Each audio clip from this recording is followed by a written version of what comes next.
And we're live. Here we go. Darren. The sun is Chris. up. The last day in May. Here we Oh, are. yeah, it is the last day of May. You know, summer begins in, what, 3 weeks? Summer begins. And so here we are at the end of another spring. Yes. It's been a busy week for us. It's been about 10 days since we last recorded. We've been busy little elves, Yes, as always. as my paperwork blows everywhere. How's things been? Everything's good, you know, just kind of chill, mellow, working. I'm done with my onslaught of vacations. Okay. Well, before we get going here, Darren's been doing a little background rearrangement. What do you guys think? So a couple neon ads, Yep. making a little more homey, playing with some natural light selection. Gonna work on it some more. Here we go. This one we are calling episode 22, Just Like Us in the Danger Zone. Highway to the danger zone. Which is a lead into some of what we're going to talk about. Let's highlight what we will talk about. We're going to talk about George Wendt, rest in peace. We did it in our bumper last week, but we didn't talk about it proper.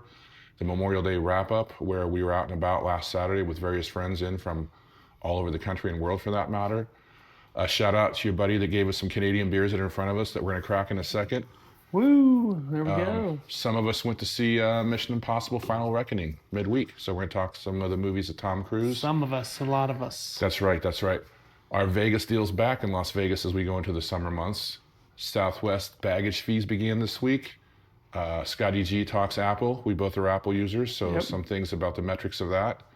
And then tonight, as we end the month of May, Kendrick Lamar and SZA at Allegiant. So we're going to talk some things rap. And finally, Cheers, well into the first season, episode 16, The Boys in the Bar. All right, I'm looking So you want to forward crack this? You want to tell me a little bit about this particular beer we're going to have today? I don't really know much. My buddy Mike brought it down from Canada. It's from New Level. I looked on their website. They have a couple, like 5 different brands currently. I didn't do much research, so sorry, Mike. But researching is in the tasting, as far as I'm concerned. Now, on the label, it does say strong beer at 6.1%, which Yeah, well, yeah, it's funny. Here we've gotten used to like 8% beer, 7.2%. And back in the day, Canadian beer was like 6%, and that was crazy strong. Remember, like Molson Ice came out? tell me without telling me, Darren, who's awake and who's not. Look at those pores. Yeah, yeah. My pour's a little bit more bartender-ish. Yeah. Proper. Heady. Yes. This is called Electric Reaper. It's a Juicy IPA, 6.2% from New Level Brewing, It's Canada. definitely juice. It's definitely juice. I like their website, and their tap room looks pretty small, but nice. They had to pull, and then they had a promo ad. It was kind of like the new gods like Thor.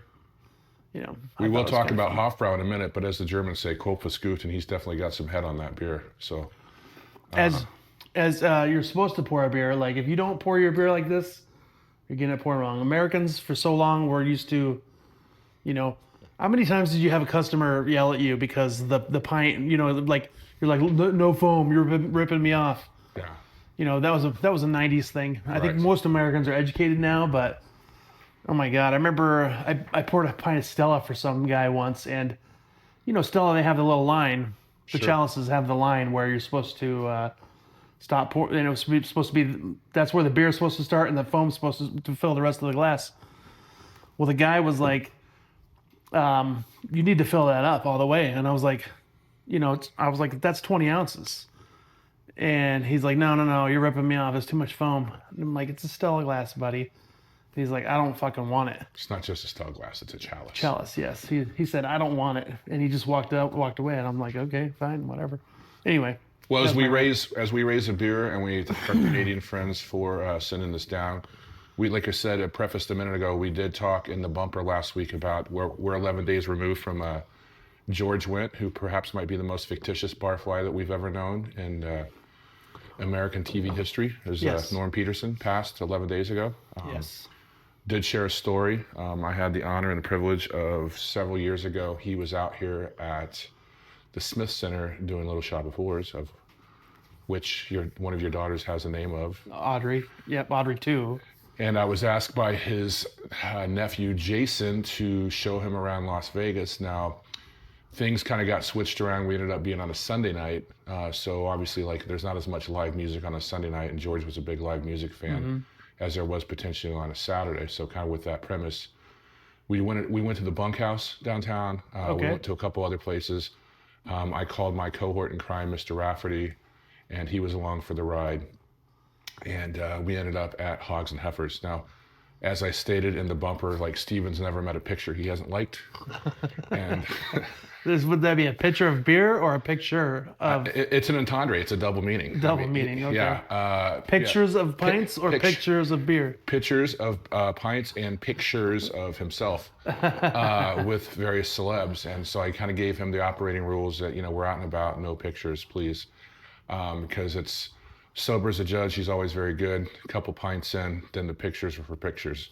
Or pictures. Yeah, pictures. Yeah. So we are there at Hogs and Heifers having a grand old time, and George being George, drinking some beers.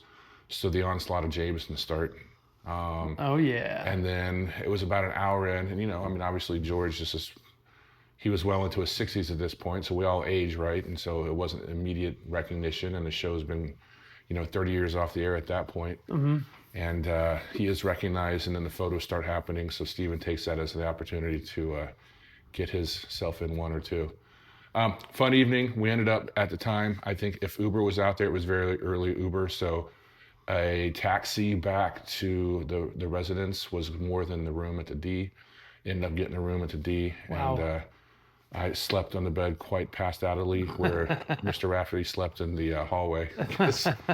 His name was apparently not on the note of record, but... And nobody's answering the phone because everybody's passed out. That's right. Security gave a couple knocks and all that. But so a funny. wonderful moment, one of a few I had with Mr. Wendt. And take care, sir. We'll see you on the other side of the bar. Great. That's great that you got to share that.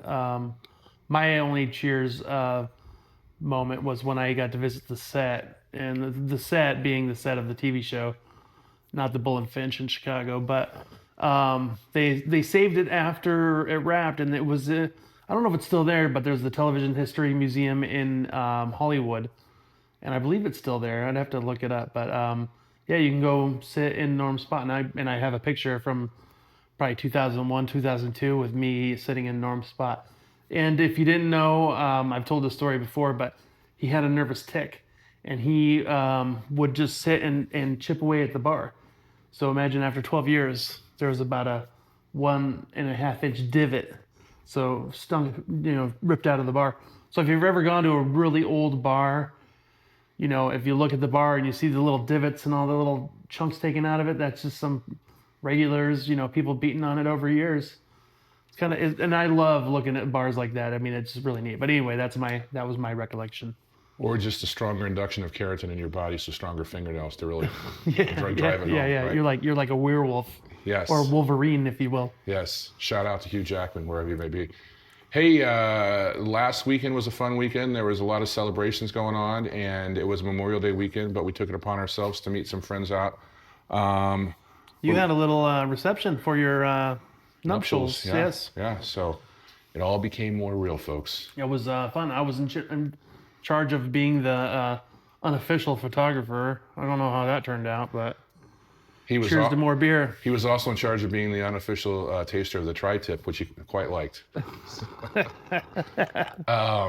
So yeah, it was a very basic fare. It was very good. It was very fun. It was good to see a lot of faces we haven't seen in a while. Again, we had people in from all over the country, family in from all over the country. It was small, it was quick, and it was sunny and warm. So, but upon that, after all the celebratory stuff of Friday, we went to a little day drinking on Saturday, and our first stop was one of my old faves, and probably the only time I'll go down there because we're at the end of May, the Hofbrau House.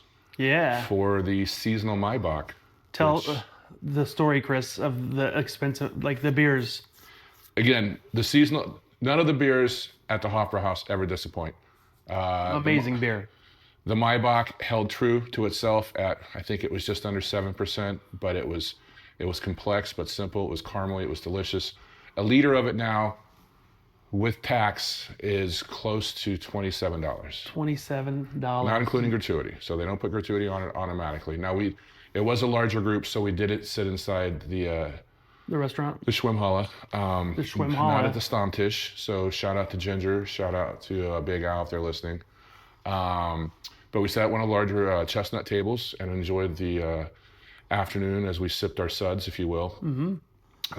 You were telling us in there that that particular location, the beer is from Germany. But if there's licensed locations or licensed to sell their beer, Correct. it's made in USA or So things it changed. still has to be an import, so it has to be made outside of the US, right? Correct. So things changed, and then Frank, who is not the head chef there, but has been there since day one, he and I have always been friendly for 20 plus years now. So he came out to say hello. There's a handful of operations. So when they opened the Hofbrau in 2004, I believe, Stefan was the primary principal in making the Hofbrau worldwide happen. So part of the Hofbrau in Munich is owned partly by the government and the people or whatever. Okay. Whereas they have the exclusive right in Germany. Whereas when Stefan acquired this worldwide title, he has the rights to all the rest of the world. So they have to go to him if they have interest in going forward and marketing the Hofbrau brand. Wow. He's got a little bit of pull then. Yeah. So How much money do you think that cost? a lot. A lot. So I'm wondering, because I was at a beer garden up in Leavenworth, Washington over the winter, and they have their beers. So I'm wondering if they are made outside of, if they're not the German beers or if they're the other ones. I don't know. I mean, and an overall keg through Breakthrough here doesn't cost that much more than a keg of Guinness, but it's, they are very proud, obviously, of their beer. It is a liter of beer. It's not an American pint or whatever. So there's more cost involved to that. Guinness is made not exclusively in Ireland either, right? It's made in Jamaica too, right? Isn't it Jamaica? Yeah, I think there's a few points of call. But if you're ever here in the States and if you're in Las Vegas at McMullen's, that all comes from Ireland. It's definitely. Yeah, and so the Hofbrau beer that is served at the Hofbrau in Las Vegas is made in Germany. And that was part of the exclusive contract they signed so many years ago. It's just those little teeny things that corporations get away with that they don't tell you. They don't make, right up front. You got to be in the know, otherwise you'll never know. Right. Right. And of course, there's import cost to it and potentially tariffs and all that. And my friend from Canada, Mike, he was at Trader Joe's and he was showed me a picture. He said, "Oh, look, a lot of the boozes that are made specifically for Trader Joe's were made up in Canada. They're imports, but they're made up in Canada." Okay. Didn't know that. Did not Place know that. called Min House or something like that. Okay. Yeah. Didn't know that. But anyway. I don't buy too many things at Trader Joe's as far as beer. I mean, they're not bad. I've had them. It's just, that's not what I go in there for. Well, their alcohol. They have I know it sounds crazy, but they have an imported gin. It's a London dry gin, but it's $8 a bottle. And it's not bad. For $8. I actually like it for $8, yeah. I might even bathe at it. Bathtub gin. Yeah, exactly. But finishing up Hofbrau, they exclusively distribute from Germany, whereas they've licensed off now Hofbrau establishments in I think there's one in St. Louis, there's one in Florida, there's one somewhere in Ohio. I think they had 7 outlets. I think they were reduced to 5, what Frank was telling me. Whereas going forward, because obviously most other places aren't Vegas with the cost associated with it, and they put on-site breweries. So they brew in the German style, the Helles, the Dunkel, the Weiss, but it doesn't have the price point that you would pay in Vegas. And what's the rule? The Germans apply to all their beer? The Reinheitsgebot. I cannot say. Dude, I am anytime I try to say anything German, it comes out so flat and so, I just rather not. I'd rather let you do the talking. The Reinheitsgebot, the purity of law, 1516 water barley malt hops. When I worked at Star Trek The Experience, we had Warsteiner on tap, and we put blue dye in it. And when I would tell the foreigners that that was Warsteiner, their jaws would drop. They would just be like, "What the hell are you doing to our beer?" Yeah. So we enjoyed one there. We shared a pretzel. We enjoyed the afternoon music, and again, that's not a session place. I mean, if you're coming in and you're only going to be in Vegas once a year, I get it, but it is a session place if you're rich. Yeah, that's true. So we concluded the night over at the Office Bar, which is a friend of our Tony's favorite place. Yeah. Right, and then did you have any of those suicide fries? Did you try them? I did not, because I went to go play DJ and all the food was consumed by the time I got back. Suicide fries were featured on, I think they were on Diners, Drive-Ins, and Dives And I love those things. They're super hot. They use 3 different types of pepper. The hot sauce is crazy hot. Hand cut fries, Yeah, pretty yeah. delish. I mean, the pizza looked great. The suicide fries were great. Everyone needed a little. And the Office Bar is on Chris's list of top dive bars in Las Vegas. So if Yeah. you're ever in town, It's one of the places people kind of forget. I mean, it's been there forever. I mean, it's a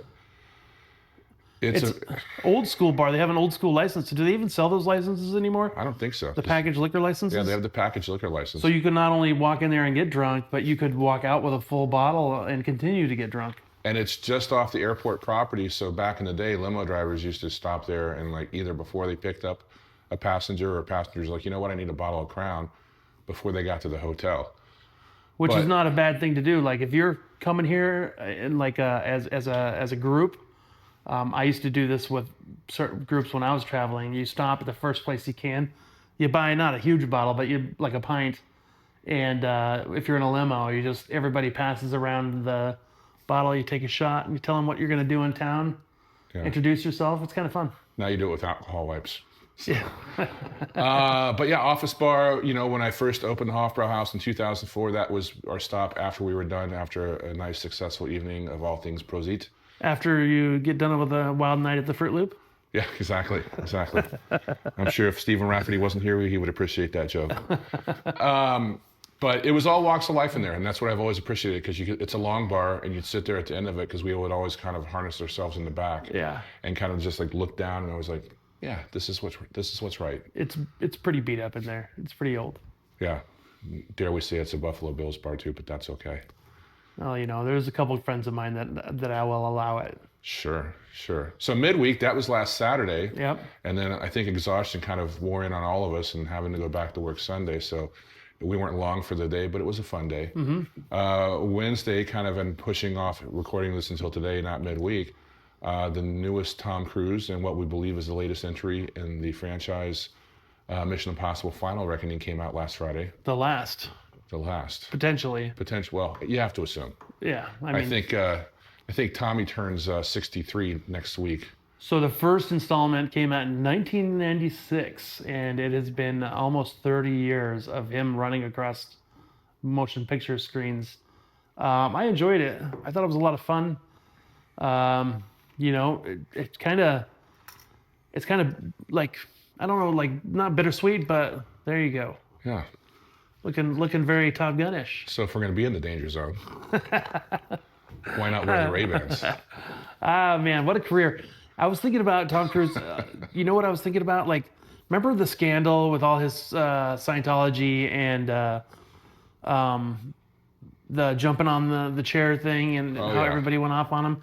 And I think he went to, you know, I think he just kind of kind of rebranded himself as like he's kind of become like a blue collar actor. You know, he's like just the everyman. You know, he's like, hey, I'm just gonna stick to action and stuff. That's all I'm gonna do. I'm gonna work hard. I'm gonna try to please the people, and that's it. You know, you don't really hear any scandal or anything like that from him. And man, I wonder.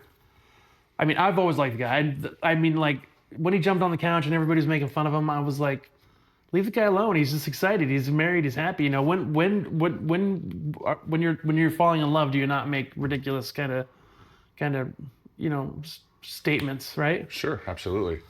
And that was on Oprah, right? That was on Oprah, yeah. And then Scientology's always been kind of under attack. It's like this alt religion, and you know, to be honest with you, I don't know anything about it. And you know what? I have not heard any scandals about you know, sexual abuse scandals from Scientology. I've heard people saying certain things about it being controlling, but I really don't know anything about it. So I thought you identified as L. Ron Hubbard.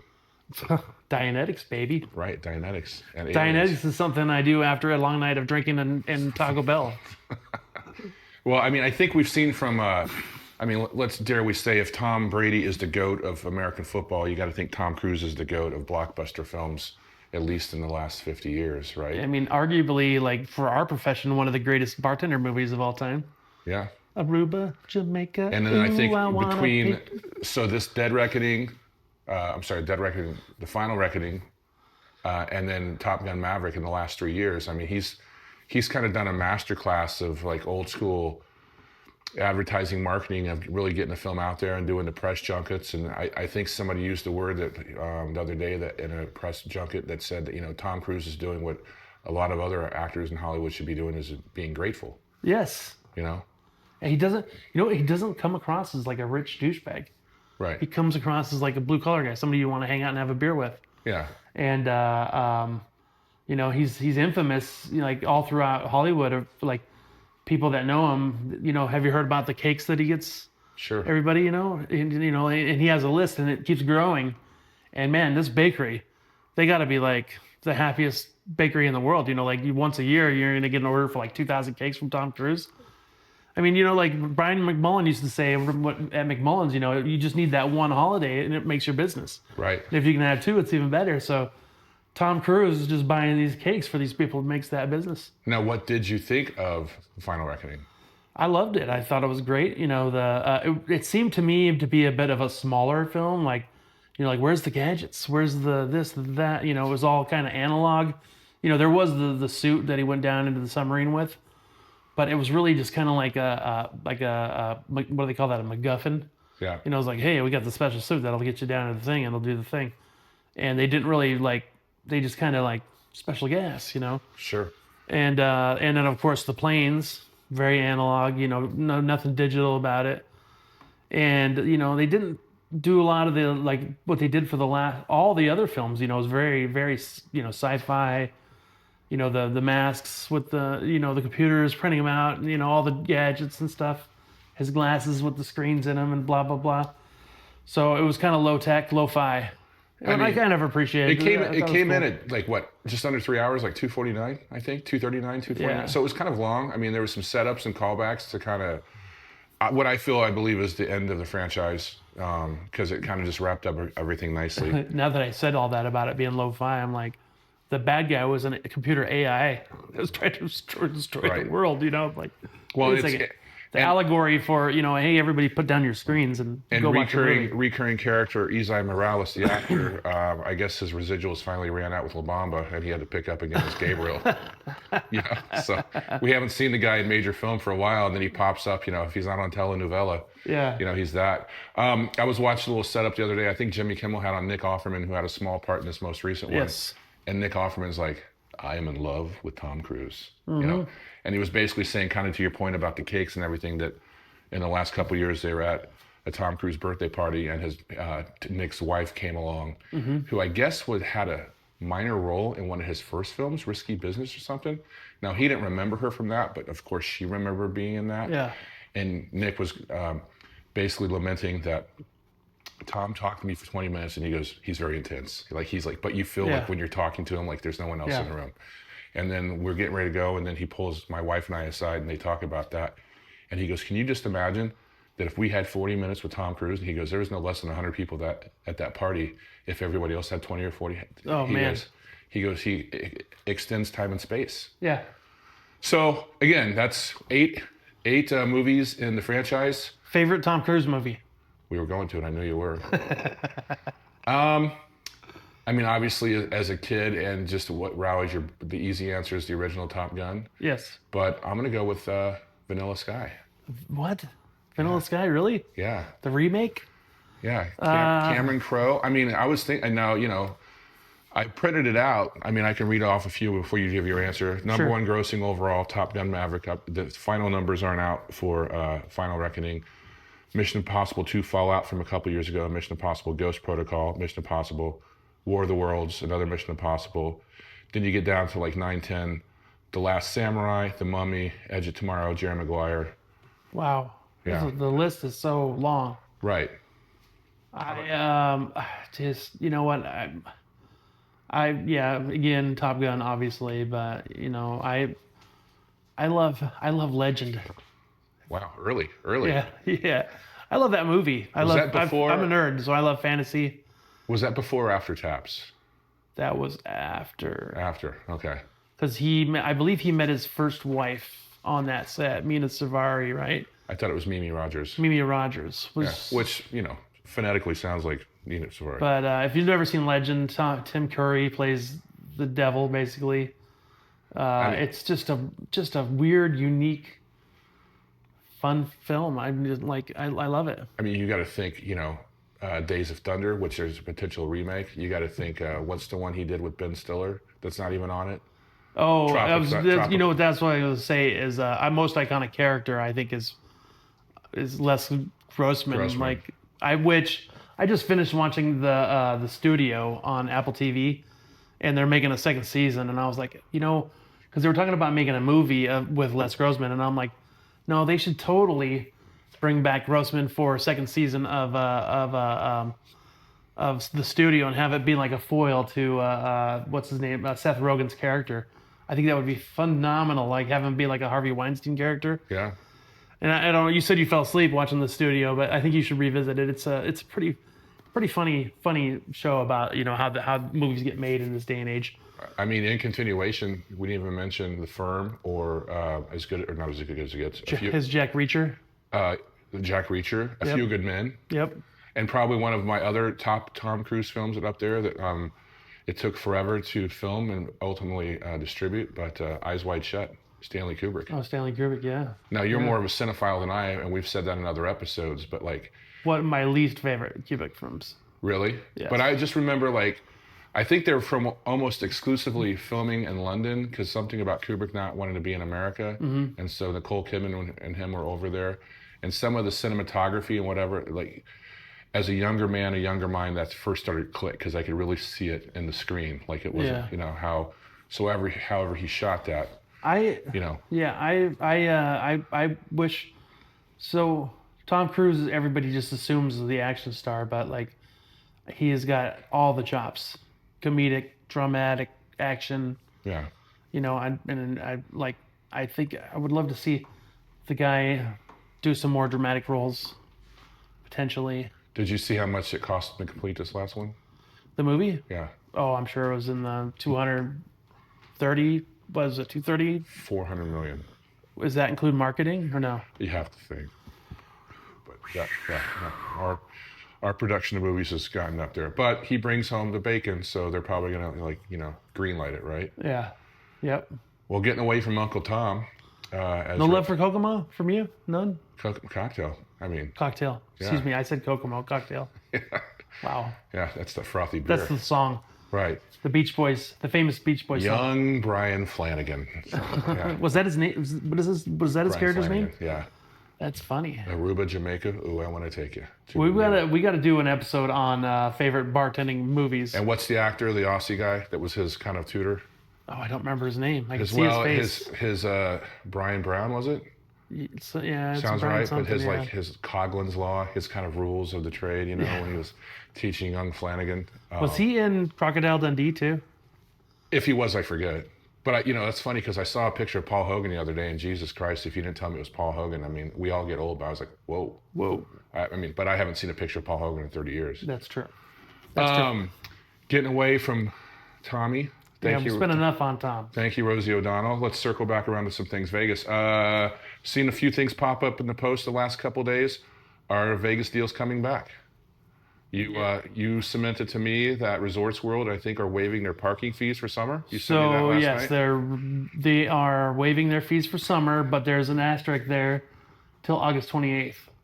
So it's not like these guys are changing their tune and they're not giving anybody any deals. It's a revenue stream for them. It'll be back. They have a whole new management team. There's been a lot of really bad press for the Resorts World. There's been accusations of money laundering, all kinds of stuff. So I think they're just trying to rebrand and get people into their property. Well, yeah, because they have a new executive team and coming fresh off the cusp of the. That being said, like I've never even been there because why would I go spend $20 to park and be disappointed? I'm like, what's the point of that? Yeah. And I mean, look what they did with Mr. Beast. That was a huge debacle. They flopped that one hard. Yeah, which I think led to the termination of the previous executive team, or at least some leadership. Yep. And so this for them was a pivot. Like, okay, we effed up here. Let's go this way now and try and woo some people. I would say that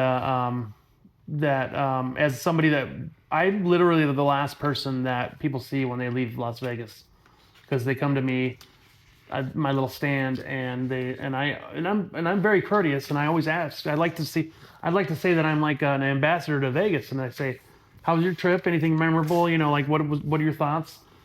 You know, and try to get just a quick look back of what they thought. And I will tell you, the number one thing I get is we're never coming back. It's so expensive. That's probably the number one. And they're like people are like, we're sick and tired of getting nickel and dimed.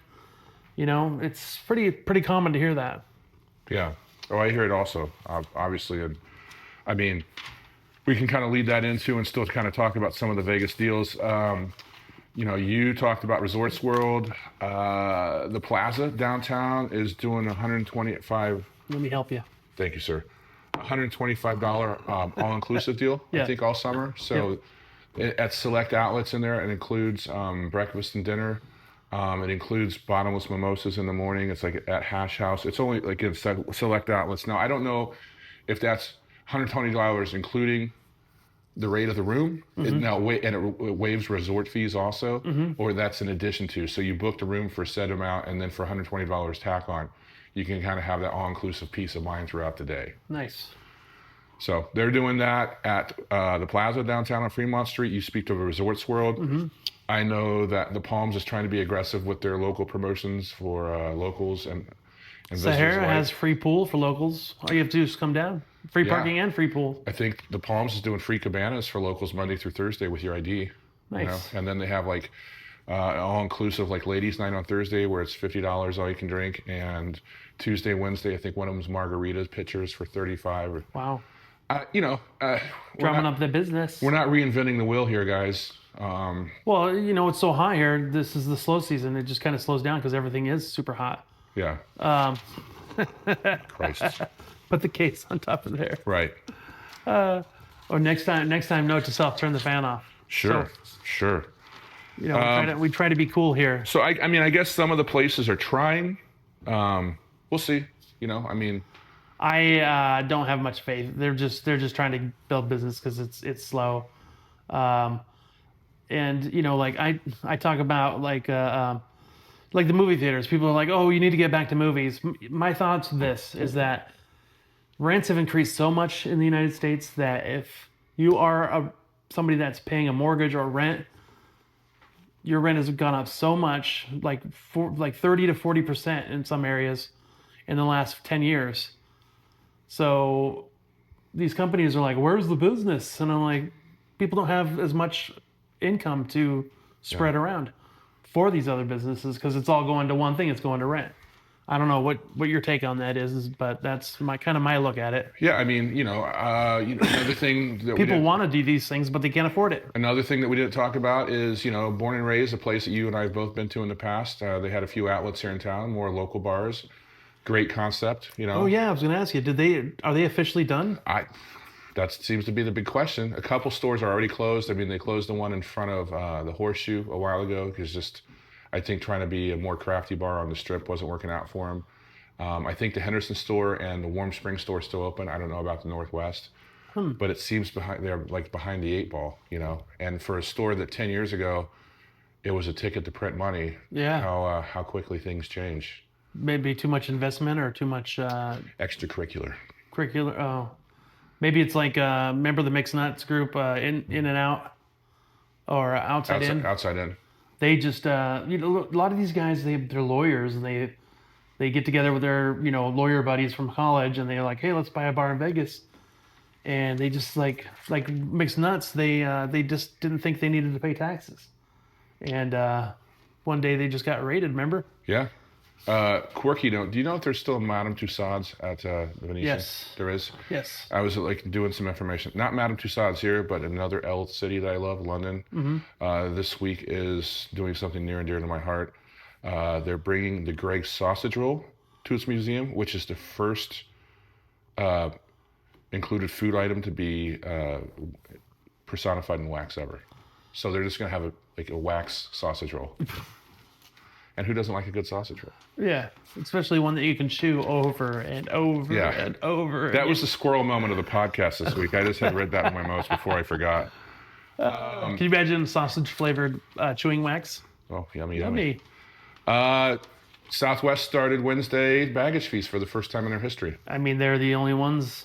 They're the holdout, right? Yeah. That's But inevitable. for 50 years, they've marketed no baggage fees and like an ad campaign after marketing campaign after ad campaign after marketing campaign. Well, just like every company in America that gets injected with private equity money, they have an about face immediately.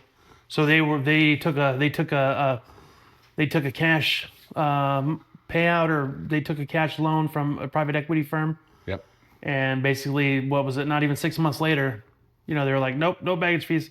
6 months later, here we go, baggage fees. Yeah. And that's from they have a major investor that demanded it, and that's the way it goes.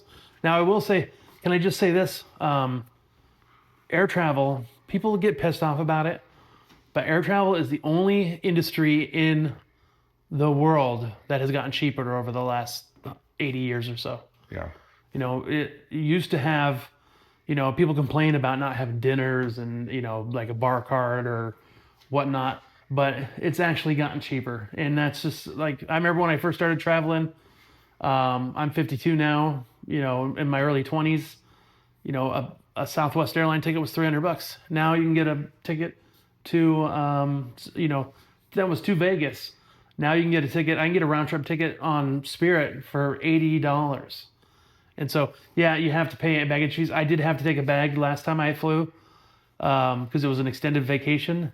And you know what's crazy? Like, they charged me, my round trip ticket was $81. They charged me $70 to take a bag to Seattle. Guess how much they charged me coming back? $80. Not 70, 80. And I wrote them a letter. I'm like, why the hell is it different prices? I get it. You can pay less if you book it with your ticket, but I didn't think I had to take a bag. So $70 from here to there, and then 80 on the way back. And I'm like, why the difference? What the hell? Did they answer you? No, they never answered me. Customer service. But I paid $150 for my bag round trip. My ticket for myself was $81. Yeah. So I think it's terrible, but you know what? I literally next time I will go to the post office, and I'll get those prepackaged bags, and I'll ship everything I need to up to my mom's place. Like if I have to take a bag. I think you'll be surprised It'd be cheaper. How much couriers are too now. Because Steve K looked at getting those High Life stubbies here last week overnight, and that was for 2 6-packs. That's the weight, though. I mean, it's not that much. Yeah. But $300? Come on. That's overnight. It's expensive. Yeah, still. I'm talking about one of those pre-packed, post office ones that are like $25. Yeah. But even those are going up. But I mean, we've said it before in the podcast, because you and I obviously both work at the airport, and you got yourself a raise this week because you got ratified, for the Southwest accepting the $1.5 billion in additional income this year from baggage fees from all the travelers, passengers.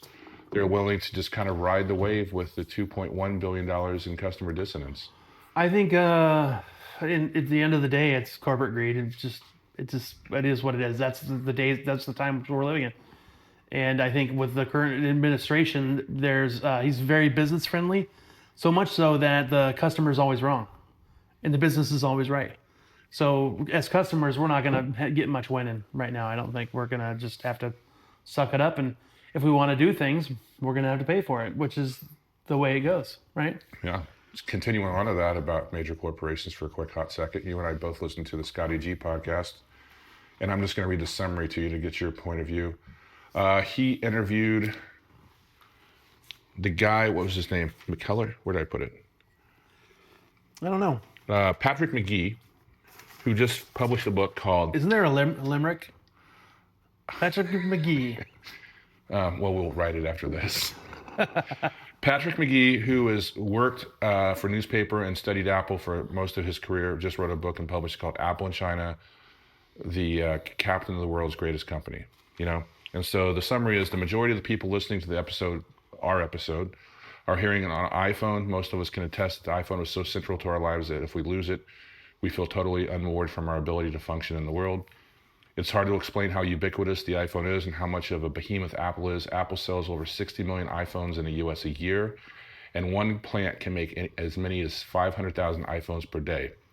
And in 2024, the company brought and a total revenue of $391 billion. The rise of Apple and the iPhone did not happen by accident. The fact that we all walk around with the most sophisticated technology in our pockets at a cost of $1,000 each is the result of two forces: Tim Cook, the CEO of Apple, and China, our largest geostrategic and economic rival. Few people are more prepared to discuss the symbiotic relationship between Apple and Communist China than Patrick McGee, a longtime business journalist who has covered Apple for the Financial Times. McGee is the author of Apple in China, The Capture of the World's Greatest Company. And Patrick makes the case that Apple became the world's most valuable company by wedding itself and its future to an authoritarian state. As the president and others talk about decoupling from the country, Apple's exposure in China isn't just a liability for the company, it's a liability to our national security, our own workforce, and our future. A lot to unpack there. Yeah. Did you take that from that episode? Well, I'll give you a little context for me. You wear contacts? Context. Oh, sorry. Context.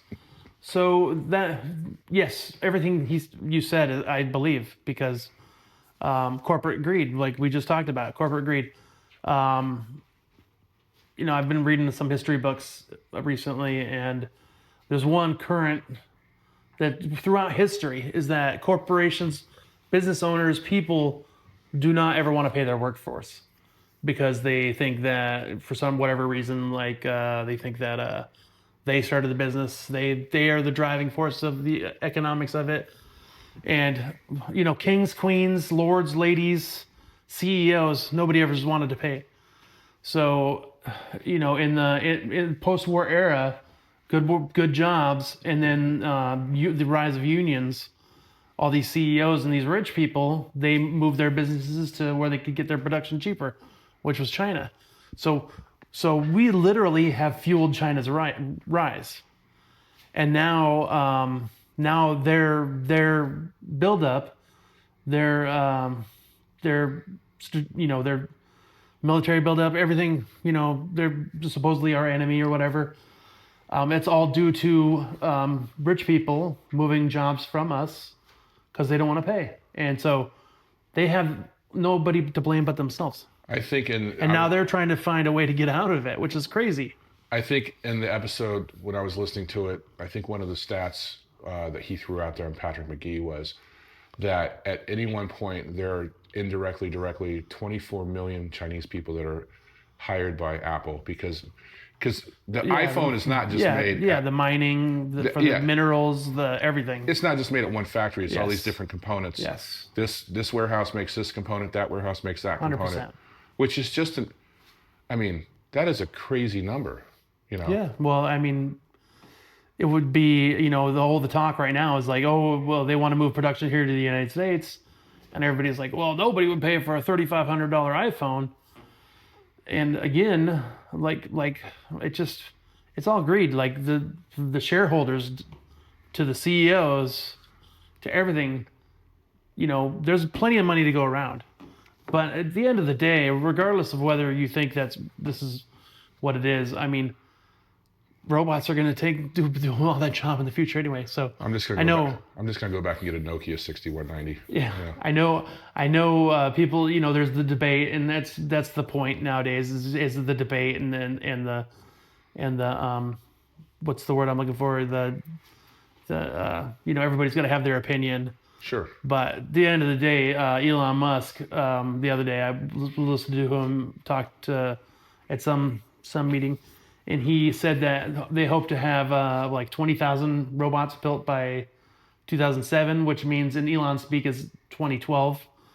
And then he said 50,000 by 2013, 2008 in Elon speak. And then by 2020, like 500,000. So those things will be doing those jobs. And so human labor, whatever, I don't think it's going to be an issue soon. So dare I say, as we segue into the next category, Elon is not like us? He is definitely like us because he puts his pants on just like you and I. The problem is people put him on a pedestal because he's rich. Well, I just wanted to get away from that subject because, Gotcha. We keep this light and like, I need a drink after that. Jesus. Oh, look what you have in your hand there, sir. No, but tonight, Allegiant, one of the first big concerts of the summer, Kendrick Lamar and SZA. 7 p.m. You familiar? So was that so Kendrick Lamar? He was the one that performed at halftime this year that had everyone up in hoopla because it was interpretation of his halftime presentation. Man, which I said previously I quite enjoyed. A lot of people are like, what the F is this? Dude, well, I know the type of people that are like, what the F is this? Yeah. You know what I'm saying? Right. And usually those are the ones that support the losers and that other war we had. Sure. And I'm just saying. Sure.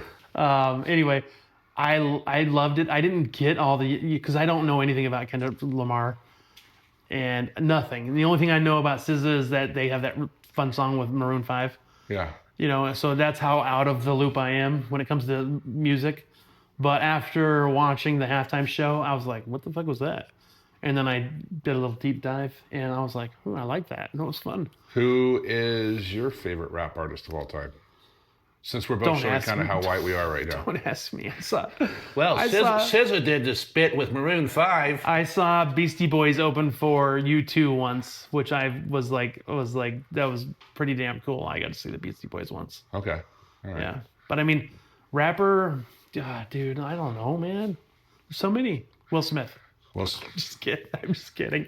he will be going to Ben and Jerry's after this for vanilla ice cream. Vanilla ice cream. Yes, Jesus 100%. Yeah. No, I don't. I don't. Oh, I if like, there was ever anything open for interpretation, Yeah. Will Smith. My parents just don't understand. Yeah. Yeah. There was a nightmare on my street. Yeah. Oh my God. No. Yeah. I mean, I'm the kind of guy that likes everything. I don't love everything. I like everything, and so for me to have a favorite in anything is just very difficult. I have split emotion on a couple things because, as a child, one of our first big trips vacation-wise was to Disney World in Orlando. And my parents had purchased a mid-'80s Ford Econoline van with the captain chairs and everything. Yeah, nice. And I had my cassette player. Sony was a little too pricey, but I had a generic cassette player. Even better. So in various trips, I lost. You had a Sanyo? Could have been, yeah. So the tape went go bio. No. Oh no. Because in similar trips, I lost a Ice Cube tape, Okay. which is my answer. And I lost. Oh, yeah, you know what? And I lost an Andrew Dice Clay tape because my mother discovered both of me listening to Witch. Oh, that's so funny. Yeah. So somewhere in Tennessee, NWA, man, that first album was so good. Straight Outta Compton. Oh my God, I used to listen to that on repeat. Yeah. I remember Skywalker. What was the name? Two Live Crew. Yeah. Yeah. That album too, man. That was such a good album. Which we might name the next episode "Pop That Coochie 50 Years On." And for me, see, now I have to get in the mode. For me, obviously, because I'm a Seattle boy. Mix-a-Lot. Sir Mix-a-Lot. Oh my God, like Swap Meet Louie, making lots of dollars. Meet Swap me on Broadway. Louie. Yeah. Boom, boom, boom. Yeah. Testarossa. So good, dude. Such a great You album. wanted to test your 15-inch subs in the back of the car? Funny story for me, I worked at a Dairy Queen at like 17 years old, 16 or 17. And he had the hots for one of the girls that worked with me, right? Raquel Torres. Okay. And him and his posse would roll up, and he would put the moves on her. And so I'd make Sir Mix-a-Lot a Blizzard back in the day. I'm gonna give a little facts here real fast before I drop one little last bit on rap music before we go away So for our he last didn't sub. exclusively do Dicks. He did Dairy Queen too. Just saying. There we go. Within the recording industry, EAS is an acronym for Equivalent Album Sales, which combines physical album sales, digital downloads, and streaming equivalents to provide a comprehensive measure of commercial success. Who do you think the number one overall Taylor Swift. rap artist? Oh, doesn't she do rap too? Not as of yet. I'm just kidding. I mean, I think Post Speaking of Malone went away from it. Can I just do a really quick rant? Taylor Swift got her music back to yesterday. Oh, I saw that. Yeah. She owns her whole entire library now, thanks to Shamrock Industries or whatever it was. Okay. But I think that's super cool, and that's amazing that an artist can own their own stuff. Weird, huh? Isn't that crazy? Yeah. Want me to give you a little hint? What? What is one of your most popular confectionery treats? Most popular confectionery? I don't know. Snickers. What? Dare we say M&M? Eminem. Oh, shit, that's his company. Well, no, I'm just saying overall the EAS, the number one rap artist by the gotcha. recording industry, streaming, album sales, et cetera, et cetera. God, I love that song, Marshall- Monster, with him and Rihanna. Marshall Mathers coming through. That's such a good. Did he help, or is that the number for the? That's the number. So speaking okay. of numbers, the number 2 artist currently is Mr. Call You on My Cell Phone, Drake. I always thought that's crazy that a white guy is the #1 rapper of all time. Dr. Dre saw a path.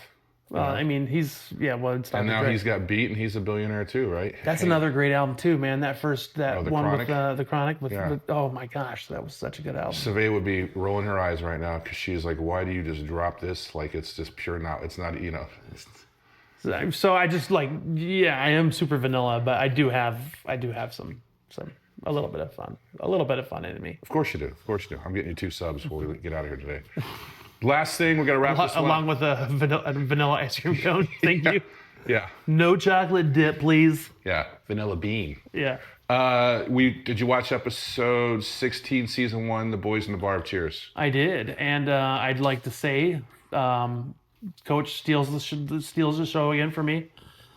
For me, that line where, no wait, that was the episode prior. Sorry, where there was a line he said what he said. Oh, he's got a PhD at MIT, and coach was like, if you guys don't want to tell me, just don't tell me, okay? But so the next episode is number 16. I'm getting my streams crossed here, but The Juicy Hazy's kicking in of the Canadian but Stronger. 16. Remember, I told you I was waiting for that iconic moment where Norm and Cliff are sitting next to each other, Yeah. and that was 16 is the first episode where they are entree. in their spots. But this one was kind of Paramount, not because it's distributed by the network now, Paramount, but kind of ahead of its time, because we were talking about this off camera before we started recording, that one of Sam's former teammates, players, comes back because he's publishing a book, and in the book he comes out as gay. Yeah. Now, Sam being the ultimate galook that hasn't read the book, Oh my and God. Diane speed reading it, trying to give him a little insight before they start doing the press junket at the bar, trying to give him a heads up. Yeah. And then the first press person asked, Like myself, Sam inserts foot directly in mouth. Yes. And Yes. if our good friend was listening right now, he'd say talk soupy. So- Yes. Very soupy. But I mean, you got to think that this is the early part of 1983, and as I was saying off camera, this is before the AIDS epidemic. This is before Freddie Mercury. This is before Elton John really came out, or George Michael. I don't know why I just mentioned British artists, but they were kind of ahead of the moment, right? I mean, because that's for a major network series, that's a big subject to approach in early 1983. Yeah, it's it predates all that stuff, and everybody knows it's been going on forever. Like, didn't an NFL player just come out recently?